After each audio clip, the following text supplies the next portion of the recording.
வணக்கம். News now Tamil செய்திகள். தமிழகத்தில் அடுத்த சில நாட்களுக்கு பல மாவட்டங்களில் கனமழை வெளுத்து வாங்கப் போவதாக சென்னை வானிலை ஆய்வு மையம் அதிரடி எச்சரிக்கை ஒன்றை விடுத்துள்ளது.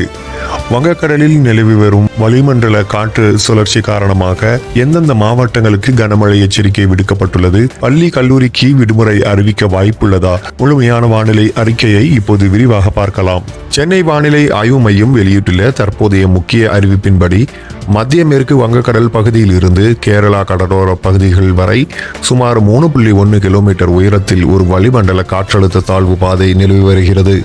இதன் காரணமாக தமிழகத்தின் பல்வேறு மாவட்டங்களிலும் புதுவை மற்றும் காரைக்கால் பகுதிகளிலும் இடிமின்னலுடன் கூடிய லேசானது முதல் மிதமான மழைக்கு வாய்ப்புள்ளதாக தெரிவிக்கப்பட்டுள்ளது. குறிப்பாக இன்று மற்றும் நாளை மேற்கு தொடர்ச்சி மலையை ஒட்டிய மாவட்டங்களான நாமக்கல், சேலம், தருமபுரி, கிருஷ்ணகிரி, திருப்பத்தூர், வேலூர், ராணிப்பேட்டை, திருவண்ணாமலை, திருச்சிராப்பள்ளி, பெரம்பலூர் மற்றும் அரியலூர் மாவட்டங்களில் ஓரிரு இடங்களில் இடிமின்னல் மற்றும் மணிக்கு 40 முதல் 50 கிலோமீட்டர் வேகத்தில் பலத்த காற்றுடன் கூடிய மிதமான மழை பெய்ய வாய்ப்பு இருக்கிறது என்று வானிலை ஆய்வு மையம் தெரிவித்துள்ளது. அதே நேரத்தில் மிக முக்கியமான நீலகிரி, திண்டுக்கல், தேனி, மதுரை, சிவகங்கை, தஞ்சாவூர் மற்றும் ராமநாதபுரம் ஆகிய மாவட்டங்களில் ஓரிரு இடங்களில் பலத்த காற்றுடன் கூடிய கனமழை வெளுத்து வாங்க வாய்ப்புள்ளதாக எச்சரிக்கை விடுக்கப்பட்டுள்ளது. இதனைத் தொடர்ந்து நாளை மறுநாளும் மழை நீடிக்கும் வாய்ப்பு இருக்கிறது. அன்றைய தினம் நீலகிரி, தேனி, திண்டுக்கல், மதுரை, ஈரோடு,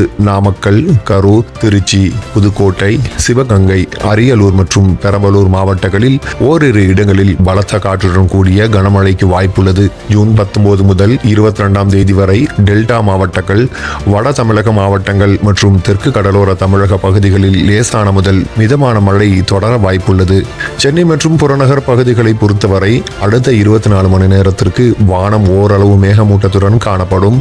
நகரின் ஒரு சில பகுதிகளில் இடிமின்னலுடன் கூடிய லேசான மழை பெய்ய வாய்ப்பிருக்கிறது. அதிகபட்ச வெப்பநிலை 40 டிகிரி செல்சியஸை ஒட்டியும் குறைந்தபட்ச வெப்பநிலை 29 டிகிரி செல்சியஸை ஒட்டியும் பதிவாகலாம் என சென்னை வானிலை ஆய்வு மையம் கணித்துள்ளது. உங்களுடைய மாவட்டத்தில் தற்போதைய வானிலை நிலவரம் எப்படி இருக்கிறது? மழை பெய்கிறதா என்பதை கீழே இருக்கக்கூடிய கமெண்ட் செக்ஷன்ல சொல்லுங்க. இந்த முக்கிய தகவலை உங்களுடைய நண்பர்களோடு பகிர்ந்து கொள்ளுங்கள். தமிழக செய்திகள் அனைத்தையும் தெரிந்து கொள்ள நமது நியூஸ் நவ் தமிழ் சேனலை மறக்காமல் சப்ஸ்கிரைப் செய்து கொள்ளுங்கள். மீண்டும் அடுத்த ஒரு காணொலியில் சந்திக்கலாம். நன்றி, வணக்கம்.